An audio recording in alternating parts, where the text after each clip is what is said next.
The video is presented for educational and entertainment purposes only. This represents reported federal courtroom testimony from the Sean Diddy Combs trial. The courtroom atmosphere grew thick with tension as an unforeseen witness took the stand. This wasn't a celebrity or former romantic partner, it was Diddy's former housekeeper. 4 years, she had lived in the shadows of opulence, bound by ironclad NDAs, scrubbing away the remnants of nights the public never saw. But now, the silence she had carried like a second skin was shattered. Dressed modestly, her hands trembled slightly as she adjusted the microphone. "I never thought I'd be here," she began, her voice barely rising above a whisper. "But there are things I've seen, things I can't unsee." She spoke of late-night cleanups after secretive parties, of guests who never gave their names, and of rooms that smelled of chemicals and fear. Her words painted a picture darker than the public persona of the music mogul sitting silently at the defense table. Diddy's face remained a blank canvas except for the occasional twitch of his jaw. The courtroom collectively held its breath when she described finding a burned passport photo at the bottom of a trash bin. "She was just a girl," the housekeeper said, voice cracking. "Maybe 16. I never saw her in the house, but I never forgot her face." The photo matched the image of a missing teenager reported years earlier, an unsolved case long grown cold. Gasps rippled through the room as the prosecution displayed the charred photo, alongside blood-stained linens and a destroyed contract with a forged signature. Diddy didn't flinch. But the silence around him grew louder, heavier, until even the judge seemed to shift uncomfortably. For the first time, it felt like the untouchable might finally be touched. Identified only as housekeeper X for safety reasons, she took the witness stand dressed in simple black attire, avoiding eye contact with the cameras that lined the back of the courtroom. There was no dramatics, no showmanship, just the weight of a woman finally ready to speak. Her employment with Diddy had lasted from 2014 to 2020, secured under a private contract that prioritized discretion above all else. She was not part of the music videos, nor was she a fixture in the mansion's lively soirees. She was the one who arrived after the lights dimmed, after the laughter faded, to scrub away whatever was left behind. Her voice, calm but strained, described years of uneasy loyalty. She detailed strange items tucked into laundry hampers, guests who came and went without names, and security teams that monitored her every move even in the laundry room. But everything changed one Monday morning.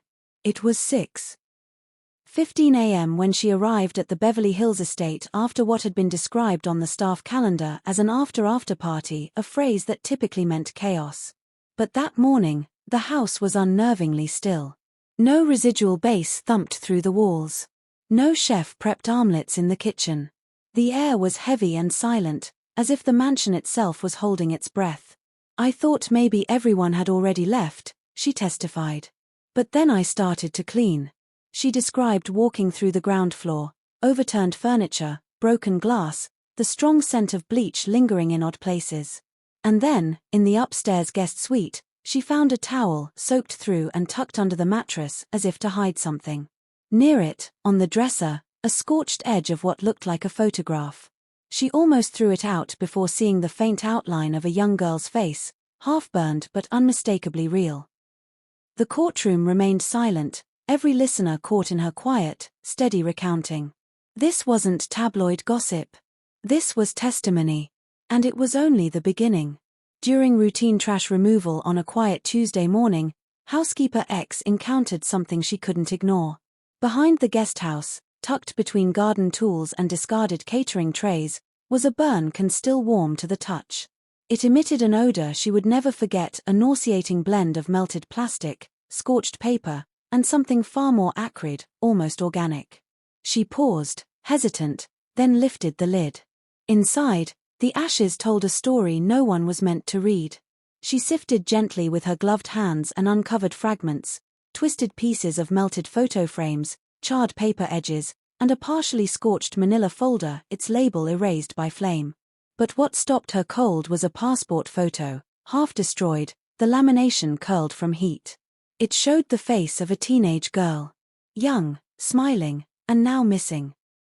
She didn't know the name at the time. But later, when news coverage linked the image to a girl reported missing years earlier, everything clicked.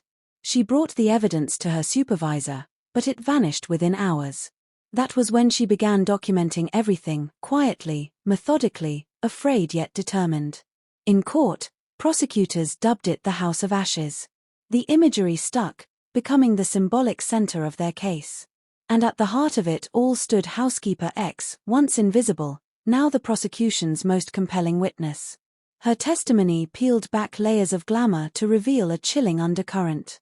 She described the after parties, private gatherings that began only after the public faces had left. The music dropped, the lights dimmed, and security tightened. Phones were confiscated at the door. The guests who remained weren't always the celebrities, they were younger, quieter, and often seemed anxious. Some she suspected were underage. None returned twice. With each word, she painted a haunting portrait, not of Hollywood nightlife, but of a machine carefully designed to hide its darkest truths in plain sight. Her cleaning instructions were unusually strict, far beyond the standard for even the most private celebrity estates. She was told to avoid the East Wing bedrooms entirely, skip over the downstairs den, and only collect trash from specifically designated areas. At first, she complied without question. The money was good, the job quiet, and the rules seemed to be about privacy more than anything else. But one late evening, a whisper from a fellow housekeeper changed everything. The woman, pale and shaken, had only said one thing: if you see something, don't stay silent. Silence is more dangerous. That warning stuck with her. And little by little, fear edged out obedience. She began peeking into restricted rooms when she was sure no one was watching. That's when the picture began to shift, from eccentric to disturbing. In one bathroom in the East Wing, she discovered blood-stained towels buried at the bottom of a hamper, oddly damp despite being folded beneath clean ones. In a hallway near the den, the carpet bore deep scratches, as if something heavy or someone had been dragged across the floor.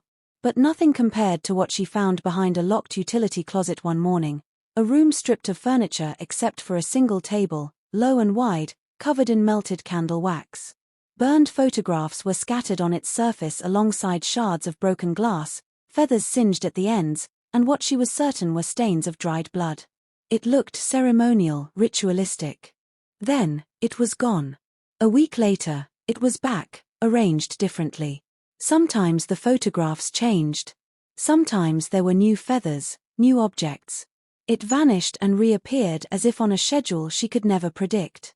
She never asked questions. She just started taking notes, dates, times, smells, patterns. She was no longer just a housekeeper. She was a witness in waiting. And now, in court, she finally said aloud what she had only dared to write in the margins of her journal: something was happening in that house, and we were all told to pretend it wasn't. Her discoveries weren't random. They followed a chilling rhythm, one she only recognized after months of quiet observation. After every exclusive gathering, every tightly guarded after party, the signs would appear: charred papers in the fireplace, torn receipts stuffed into planters, half-burned Polaroids with faces she didn't recognize. Always the same mess, always the same urgency to destroy something. Then came the envelope. Left behind in a rush, it was sealed but already singed at the edges. Inside were 5 torn contracts, badly damaged, stained, and reeking of alcohol and smoke. Each bore only fragments of legible text, phrases like agreement of participation and full compliance under duress. Phrases no standard NDA would ever include. The names had been blacked out, not redacted professionally, but scribbled over in panic. One page had what looked like a smeared fingerprint in dried blood. She collected what she could and stored it away, unsure of what it meant until one day, weeks later, in the most mundane of places, a grocery store. It was a missing person flyer, pinned near the exit next to coupons and lost dog notices. The girl's name was Malia. 16. Vanished from a private yacht party off the coast of Santa Barbara in the summer of 2016. The flyer said she was last seen boarding a boat with several high-profile guests. Authorities had suspected alcohol and runaway behavior. The case had quietly gone cold. But housekeeper X knew better. She recognized the face, not from the flyer, but from the half-burnt passport photo she had found months earlier in the estate's trash. The timeline matched perfectly. That summer had included one of Diddy's most elusive invite-only events, guests stripped of phones, wristbands required, private shuttles only. Now it seemed the fun had come with a darker price. When she shared this discovery in court, a collective gasp swept through the gallery. The judge called for order. And for the first time, Diddy's legal team looked unsettled. She wasn't just recounting trash. She was connecting dots no one else had dared to. And the picture they painted was terrifying. As housekeeper X continued her quiet work, patterns emerged. Rooms with cameras facing inward. Staff rotations with no overlap. Instructions delivered verbally, never in writing. But nothing unsettled her more than the discovery of what she later described as the vault room. It was hidden in the West Wing, an area rarely accessed by anyone outside of Diddy's most trusted circle. One evening, while searching for extra linens before a scheduled event, she opened the wrong door. Inside was silence. Cold, sterile silence. The room wasn't large, but every inch was used.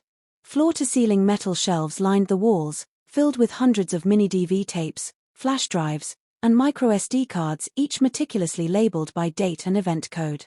Some shelves had hand-drawn symbols instead of names. Others bore sticky notes with ominous phrases like raw, no edit and keep originals. She didn't have time to read more. Within seconds, a black-clad security guard appeared behind her, seemingly out of nowhere. No words were exchanged, just a look, and a radio click. She was escorted back to the main hall without explanation. The next morning, her schedule changed. She was reassigned to pre-party prep only, a downgrade that removed her from overnight shifts and post-event cleanups, the moments where the real stories unfolded. Her access was revoked, her badge recoded. The message was clear: you've seen too much. She never stepped foot in the West Wing again. But she never forgot the room either. The tapes. The dates. The names that may have never made it out. In court, when she described it, the jury leaned forward. A vault, the prosecutor asked. She nodded. Not for money. For memory. And in that moment, it became clear this wasn't just about parties or power. This was about control. Documentation. Evidence hidden in plain sight, locked away behind reinforced doors and silenced staff. What secrets those tapes held remained unknown. But for the first time, the world knew they existed. And that knowledge alone changed everything. The courtroom fell into a stunned silence as the prosecution displayed the side-by-side images, the charred passport photo fragment, digitally enhanced and cleaned, next to the well-circulated missing person flyer of Malia, the teenage girl who vanished from a 2016 yacht party. The resemblance was chilling, undeniable. Gasps rippled through the gallery as the forensic expert took the stand, confirming under oath that the burned photograph was real, not doctored, and had been printed from an official passport application. That confirmation shifted the entire case.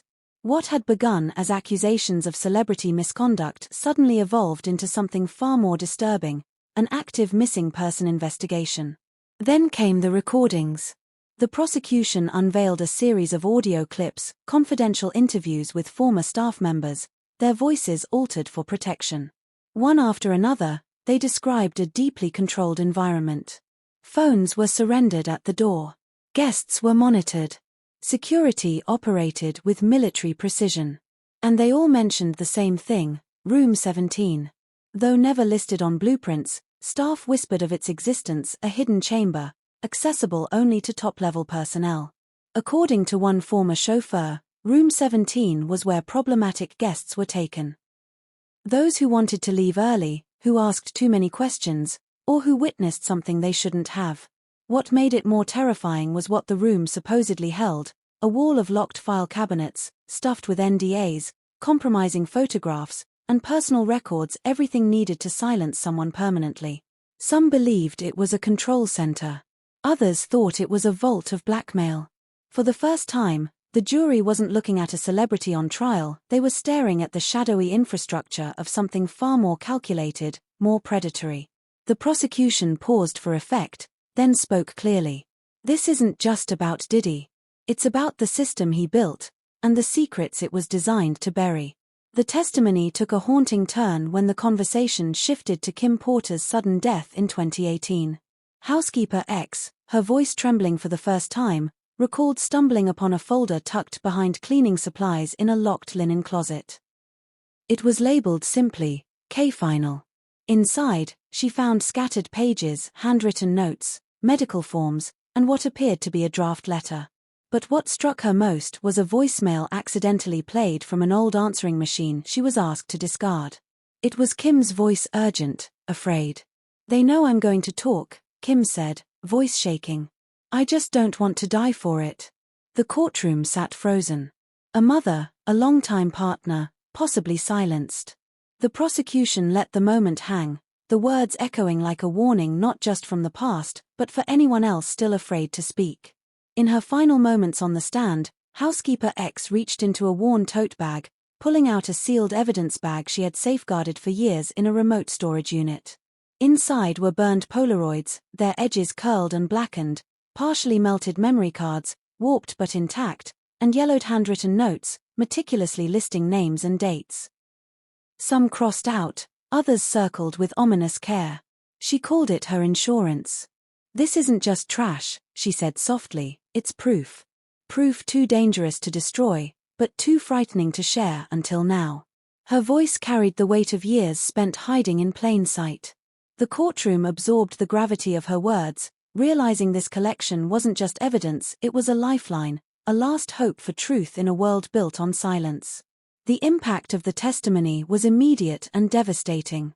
For weeks, Diddy had sat motionless, his expression carefully controlled, a pillar of composure in the courtroom.